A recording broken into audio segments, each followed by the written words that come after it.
سلام دوستای عزیز، امیدوارم که حالتان عالی باشد. خوش آمدین به جنبش انگلیش اکادمی. مرتضی جنبش هستم. امروز با یک از برنامه‌های خیلی عالی و مفید حروف الفبای زبان انگلیسی. در این برنامه قرار است دوستای عزیز که ما و شما یاد بگیریم که چطور هر حروف الفبای زبان انگلیسی از خود صدا تولید میکنه در قالب کلمات. در ویدیوی قبلی دوستای عزیز ما و شما یاد گرفتیم شکل درست تلفظ حروف الفبای زبان انگلیسی را، شکل نوشتار درست حروف الفبای زبان انگلیسی را و همچنان یاد گرفتیم که ما چند تا حروف داریم در زبان انگلیسی و چند تا حروف صدادار داریم در زبان انگلیسی. اینا رو ما یاد گرفتیم دوستای عزیز. امروز قبل از شروع برنامه ما و شما باید یک چیز رو یاد بگیریم دوستای عزیز که چه تفاوتی بین حروف صدادار و بی صدای زبان انگلیسی وجود داره. یعنی ممکن پیشتان سوال خلق شود که وقتی ما مثلا 5 تا حرف صدادار داریم، یعنی چه کاربرد داره اینا؟ چه تفاوت داره با حروف بی صدای زبان انگلیسی؟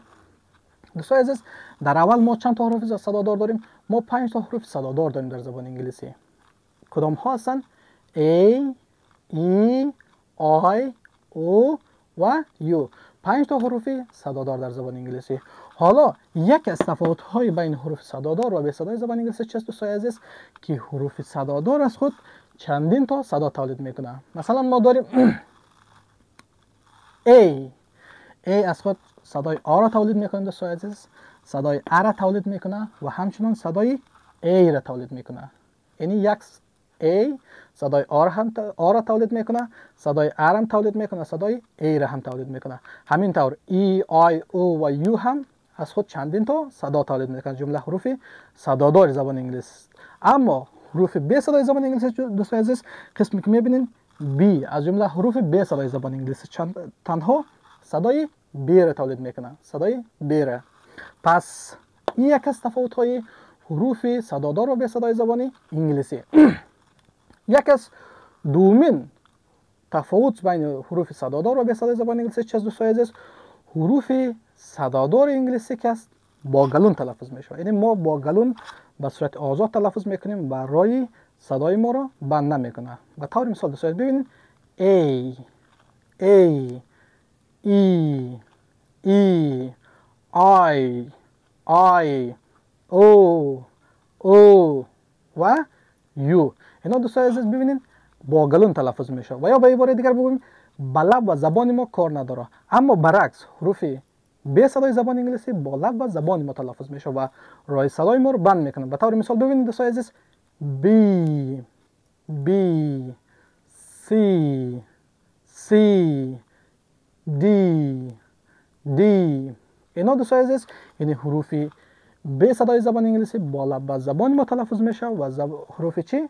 حروف صدادار با گلون ما تلفظ میشه. این دومین تفاوت حروف صدادار و به صدای زبان انگلیسی. حالا یک از کاربردهای حروف صدادار زبان انگلیسی. دوستای عزیز، ما در انگلیسی هیچ کلمه را پیدا نمیتونیم که حروف صدادار شاملش نباشه. این هیچ کلمه ای نیست که بدون حروف صدادار باشه و معنی داشته باشه در زبان انگلیسی. حداقل هر کلمه یک حروف صدادار زبان انگلیسی را داره. این شد از تفاوت با کاربرد حروف صدادار و بی صدای زبان انگلیسی دوستای عزیز. حالا برنامه امروز ماست که چطور هر حروف از خود صدا تولید میکنه در قالب کلمه. خب میریم شروع میکنیم دوستای عزیز. در اول ما داریم A. حروف A صدای آ را که میده دوستای عزیز. آ به طور مثال چی؟ arm با معنای بازو. اینجا صدای چی رو میده؟ A صدای آ را میده. همچنان wash با معنای شستن. صدای چی رو میده؟ صدای آ را میده.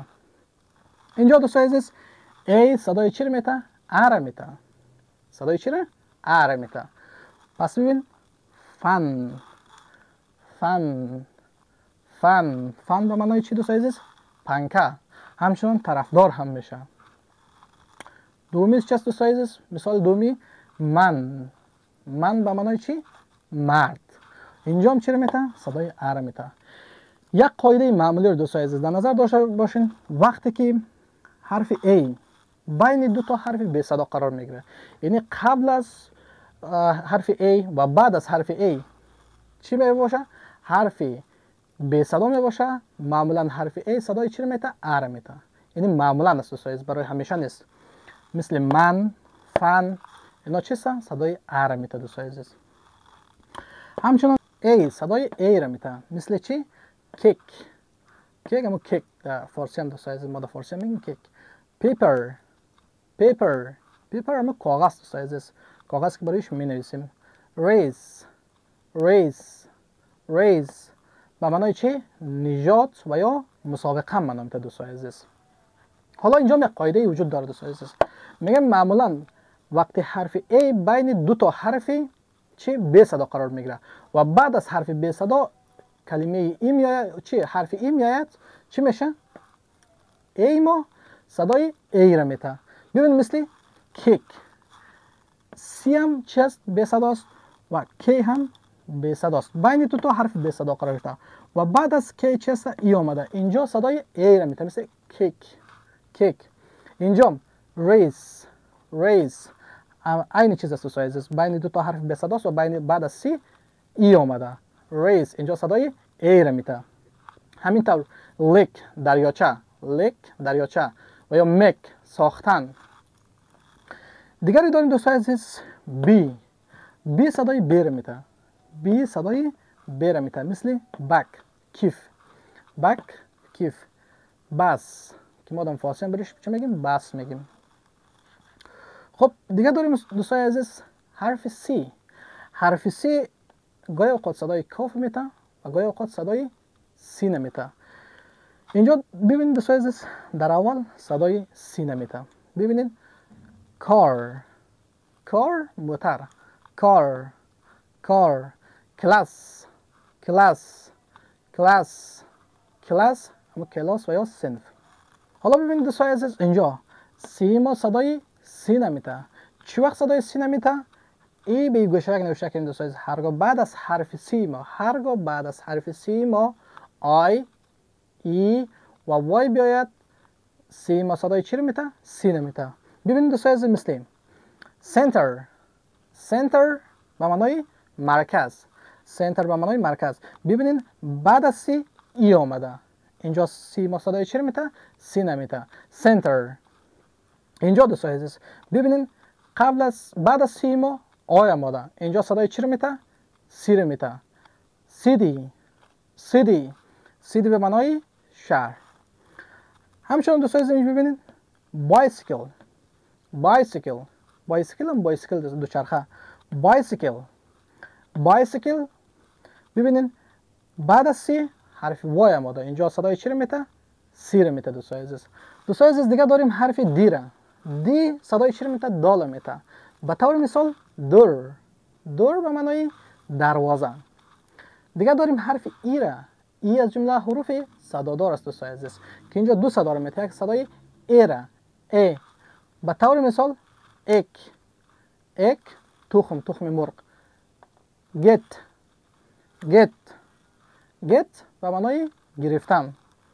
یک صدای ای رو میته دوستان عزیز، یک اس، یک ای. صدای ای رو میته وی، ما، وی ما، می من. دیگه داریم حرف اف دوستان عزیز. اف صدای چی رو میته؟ فی رو میته. به طور مثال فوت، فوت، فوت به معنای غذا. فیش، فیش به طور مثال ماهی به معنای ماهی. فیش به معنای ماهی. دیگه داریم دوستان عزیز جی، جی صدای چی رو میته؟ گاف میته و همچنان صدای جیم هم میته. زمانی که صدای گاف میته گلاس، گلاس به معنای گلاس، گلاس به معنای گلاس. اورنج، اورنج به معنای نارنج. زمانی که صدای جیم میته اورنج به معنای نارنج. همچنان چی رو داریم دوستان عزیز؟ اچ داریم. اچ، اچ صدای چی رو میته؟ هر میته. به طور مثال هم، هم خانه، هم خانه. هین مرغ، هین مرغ. اینجا چی است؟ اچ صدای چی رو میته؟ هر میته. هین به معنای مرغ. همچنان چی رو داریم دوستان عزیز؟ آی را داریم. آی صدای چی رو میته؟ آ را میته. آ. مثل چی؟ به طور مثال like خوش داشتن. like خوش داشتن. B bike دوچرخه. اینجا چه صدا سای عزیز؟ I صدای چی رو میته؟ آ رو میته. مثل چی؟ bike دوچرخه. باز هم حرف آی را داریم دوستان عزیز. حرف آی دو صدا رو میته. یک صدای چی را؟ آ را، یک صدای ای را.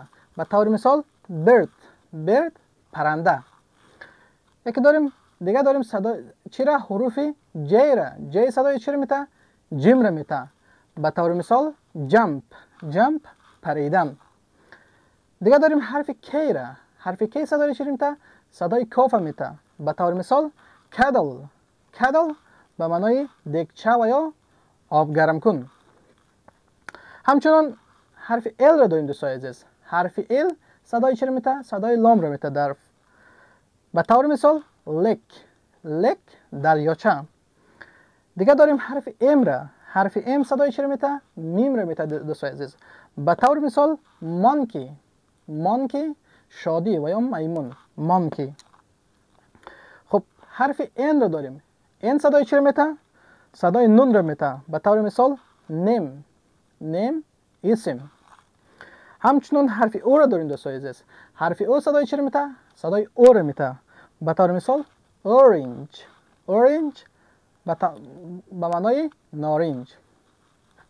همچنان همینطور حروف چی را داریم دوستان عزیز؟ پی را داریم. پی صدای چی را میته؟ پی را میته. به طور مثال پین قلم. همچنین چی را داریم دوستان عزیز؟ حروف کیو را داریم. کیو صدای ک را میته. به طور مثال کوین ملکه. همچنین چی را داریم دوستان عزیز؟ حروف آر را داریم. آر صدای چی را میته؟ ر را میته. به طور مثال روت مسیر. حرف اس را داریم دوستان عزیز. اس صدای چی را میته؟ صدای سی میته. به طور مثال اسنیک مار. همچنین حرف تی را داریم دوستان عزیز.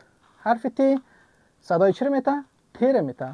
صدای تی را میته. به طور مثال تری درخت. تری به معنای درخت. همچنین حرف یو را داریم دوستان عزیز. یو صدای چی را میته؟ یو صدای خود یو را تولید میکنه دوستان عزیز. به طور مثال یوز استفاده کردن. همچنین وی را داریم دوستان عزیز. وی ببینید لب ها با هم میچسبه. وی دوستان عزیز صدای چی را میته؟ وی را میته. و به طور مثال very به معنای خیلی. باز هم دوستان عزیز حرف دبلیو رو داریم. حرف دبلیو صدای چی رو میته؟ وی رو میته. به طور مثال ویندو پنجره. حرف ایکس رو داریم دوستان عزیز. حرف ایکس صدای چی رو میته؟ کس رو میته. به طور مثال فاکس روبا. حرف وای رو داریم دوستان عزیز. حرف وای صدای چی رو میته؟ یا رو میته. به طور مثال یلو زرد، رنگ زرد. حرف زی رو داریم دوستان عزیز. حرف زی صدای چی رو میته؟ ز رو میته. به طور مثال زبرا گورخر. اینم از برنامه امروز ما دوستان عزیز. برنامه بعدی میریم پارتس اف اسپیچ رو شروع میکنیم که یک بخش مهم در گرامر زبان انگلیسی میباشد. پس یک نکته را فراموش نکنید دوستان عزیز. اگر ویدیوهای ما برایتان مفید واقع میشود لطفاً کانال را لایک و سابسکرایب کنید و ویدیوها را با دوستانتان شریک سازید. تا برنامه بعدی وقت خوب و خوش داشته باشین.